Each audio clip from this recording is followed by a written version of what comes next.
बिस्मिल्लाहिर्रहमानिर्रहीम। अस्सलाम वालेकुम। मैं हूँ साइमा। तो सहरी स्पेशल में आज एक और मज़ेदार सी रेसिपी जो कि सबकी फेवरेट है वो मैं लेकर आई हूँ आपके लिए, जो कि है आलू का पराठा। अगर आप इसके आलू या इसका मटेरियल रात को ही तैयार करके रख देंगे तो आपको सहरी में प्रॉब्लम नहीं होगी। किसी एयर टाइट जार में डाल के रख दीजिएगा और सुबह उठते ही आप इसके पराठे बनाइएगा। तो देखिए किस तरह से बनते हैं। यहाँ से मैंने सबसे पहले आलू ले लिए हैं 2 से 3 मीडियम साइज़ के, उनको बॉईल कर लिया है। और आलू मैंने आपको बताया था हमेशा छील कर बॉईल कीजिएगा, क्योंकि इसका जो स्टार्च है वो फिर अंदर ही रहता है। अगर आप छिलके समेत करेंगे तो फिर आपको जब मैश करते वक्त काफ़ी प्रॉब्लम होगी, स्टिकी हो जाएंगे आपकी जो मटेरियल है। तो इसलिए मैंने छिलके उतार लिए। तो यहाँ देखिए कुछ मसाले ऐड करूँगी इसमें, सिंपल से हैं, आम घर में मौजूद होते हैं। इसमें तकरीबन 1 टीस्पून नमक है, 1 टीस्पून लाल मिर्च है, half tea spoon chaat masala है, 1 टीस्पून कुटा हुआ दरदरा मसाला है जिसमें सूखा धनिया, ज़ीरा, अजवाइन, सौंफ सबको भून के मैंने पीस लिया था। और हाफ़ टी स्पून काली मिर्च है और 1 पिंच खटाई पाउडर है, ये डाल दूँगी इसमें। और इसमें लहसुन अदरक ऑप्शनल है, मुझे क्योंकि पसंद है तो मैं थोड़ा सा ऐड करूँगी। अगर आप चाहें तो आप ना डालें। तकरीबन हाफ़ टी स्पून ये डाल दिया। थोड़ी सी हरी मिर्च, सब्ज़ प्याज और सब्ज़ धनिया, ये इसमें बहुत अच्छा लगता है, ये डाल देंगे। ये देखिए ये मेरे पास धनिया है, प्याज और धनिया डाल दिया इसमें इस तरीके से। बस जी अब इसको अच्छे से हाथों की मदद से हम जितना मिक्स कर सकें उतना करेंगे। और उसके बाद मैं नेक्स्ट प्रोसेस बताती हूँ। तो ये जी मैंने आलू का मटेरियल तैयार कर लिया है, इसको साइड पे करते हैं। और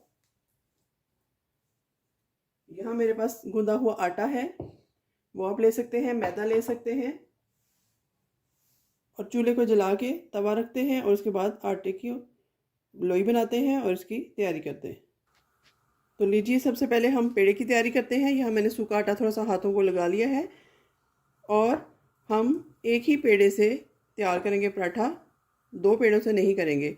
ये थोड़ा सा प्रोफेशनल स्टाइल है, लेकिन इसमें आपका पराठा जो है बहुत मज़ेदार भी बनता है और इसकी चारों तरफ जो है वो आलू पहुंच जाते हैं। वरना अगर आप 2 पेड़े बनाकर करेंगे तो उसके साइडें खाली रह जाएंगी और दरमियान में से जो है वो आपको आलू खाने में मिलेंगे। तो बेहतर है हम एक ही पेड़े को अच्छा सा तैयार करें। तो इसको रफली मैं बड़ा करती हूँ इस तरीके से, क्योंकि हमने इसमें फिलिंग करनी है। ये देखिए तकरीबन इतना बड़ा मैंने कर लिया है। अब ये जो आलू हमने बनाए थे मटेरियल, मैंने लो स्पाइसेस रखे हैं क्योंकि सहरी में इतने मसाले खाए नहीं जाते इसलिए। तो चलिए यहाँ मैं इसमें डाल देती हूँ भर के, जितना इसमें क्वांटिटी इसकी पूरी आ जाए उतनी, बहुत ज़्यादा भी नहीं बहुत कम भी नहीं। तो आलूओं को आप अच्छे से मैश कीजिएगा ताकि बाहर ना निकले।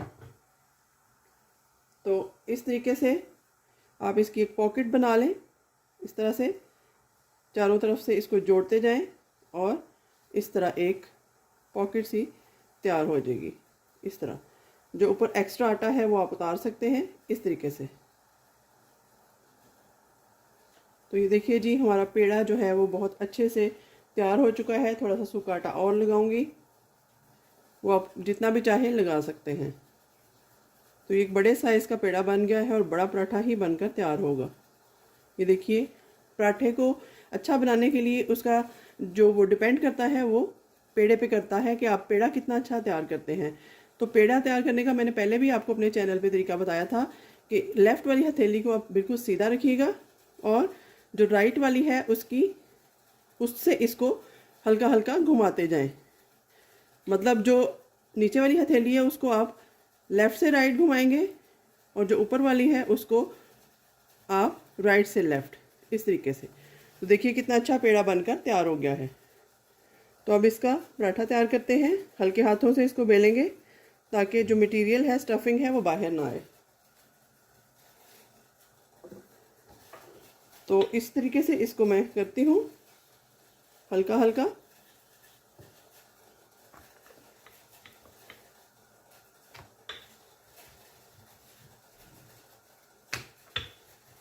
इस तरीके से।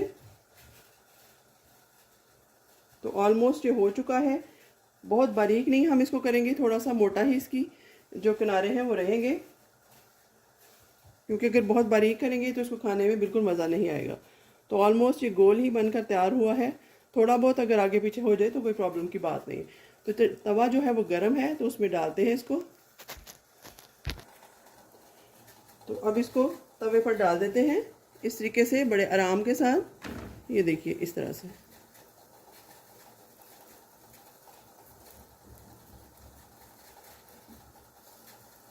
थोड़ा बहुत अगर साइडों से आगे पीछे हो जाए तो आप उसको बैलेंस भी कर सकते हैं। तो चलिए इसको जैसे ही ये एक साइड कुक होती है, इसी वक्त इसके ऊपर थोड़ा थोड़ा ऑयल साइडों पे लगाएंगे, ताकि हमारा जो पराठा है वो चिपके नहीं साइडों पे, और नीचे वाली साइड पे भी ऑयल चला जाए।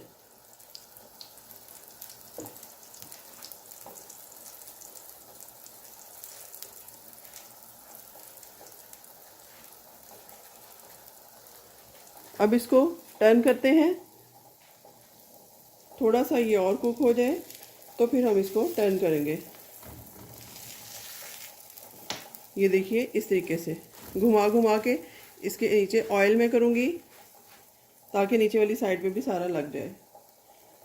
तो अब हीट को थोड़ा सा बढ़ाती हूँ, मीडियम टू लो रखा हुआ मैंने। अब इसकी साइड को हम चेंज करेंगे इस तरीके से। ये देखिए माशाल्लाह कितना अच्छा पराठा बन रहा है। तो अब इस साइड को भी हम 2 मिनट तक कुक करेंगे, और इसके ऊपर थोड़ा सा ऑयल लगा देते हैं, नीचे वाली पे भी और ऊपर वाली पे भी, ताकि इकट्ठा ही हमारा ऑयल जो है वो स्प्रेड हो जाए। अब इसको 2-2 मिनट ईच साइड से कुक करते हैं। तो चलिए इसकी साइड को चेंज करते हैं।